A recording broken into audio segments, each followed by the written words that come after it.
बहुत प्राचीन समय की बात है जब भारतवर्ष की पवित्र भूमि पर कांचीपुरम के समीप एक ब्राह्मण रहता था जिसका नाम था अजामिल। अजामिल अपने माता पिता का आज्ञाकारी पुत्र था, वेदों का ज्ञाता था और प्रतिदिन भगवान विष्णु की पूजा करता था। उसका जीवन संयम, सेवा और धर्म के मार्ग पर चलता था। ब्रह्मचर्य, सत्य और करुणा उसके स्वभाव में बस चुके थे और लोग उसे आदर्श ब्राह्मण मानते थे। परंतु समय के साथ माया ने अपना जाल बुनना शुरू किया। एक दिन वन से लौटते समय अजामिल ने एक दासी को एक पुरुष के साथ मदिरा पान करते और हंसते खेलते देखा। उस दृश्य ने उसके मन को विचलित कर दिया। शास्त्रों में कहा गया है कि जब मन पर नियंत्रण खो जाता है तब पतन की शुरुआत होती है। धीरे धीरे अजामिल का ध्यान धर्म से हट गया और वो उसी दासी के मोह में फंस गया।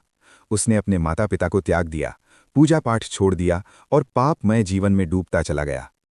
समय बीतता गया और अजामिल का जीवन अधर्म से भर गया। चोरी, झूठ, हिंसा और अनाचार उसके दैनिक कर्म बन गए। उसने अपने पापों से धन कमाया और उसी से परिवार का पालन पोषण करने लगा। उसके कई पुत्र हुए और सबसे छोटे पुत्र का नाम उसने स्नेहवश नारायण रख दिया। ये नाम उसने भगवान के स्मरण से नहीं बल्कि केवल पुत्र प्रेम में रखा था। जब अजामिल वृद्ध हो गया तब उसके पापों का फल प्रकट होने का समय आ गया। मृत्युशैया पर पड़े अजामिल का शरीर कांप रहा था, श्वास टूट रही थी और आंखों के सामने अंधकार छा रहा था।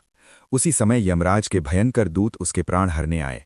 उनका स्वरूप डरावना था, चेहरे विकृत थे और हाथों में पाश थे। भय से व्याकुल अजामिल ने अंतिम क्षणों में अपने पुत्र को पुकारा, नारायण, नारायण। यहाँ एक अद्भुत घटना घटी।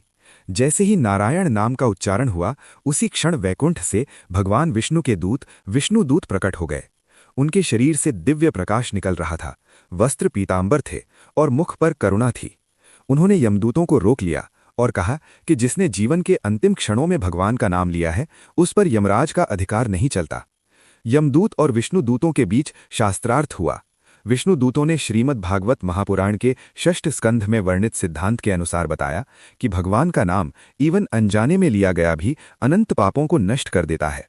जैसे अग्नि लकड़ी को भस्म कर देती है, वैसे ही नारायण नाम पापों को जला देता है।